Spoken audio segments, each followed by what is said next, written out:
تعالى اقولك على اسرار وتكات تعملي بيها طاجن تورلي خطير، وجنبه بقى مخلل اللي احنا عملناه مع بعض مع شوية رز بالشعرية. حاجة كده تجنن. هاتي بقى الخضار بتاعك، عبارة عن بسلة وجزر وبطاطس.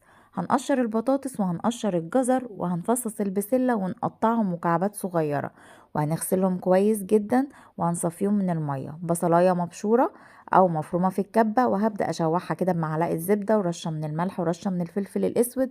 والبصلة بتاعتي اول ما تدبل هنزل عليها بقطعتين من اللحمة، ده لو متوفر. مش متوفر اعمليها كده وهتبقى طعمها زي العسل.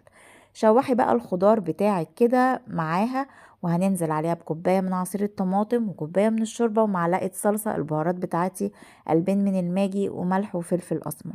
عايزاها تاخد 3/4 سوا، وهحطها في طاجن وادخلها الفرن تاخد وش، ونقدمها مع رز بالشعرية ومخلل. وبألف هنا. باي باي.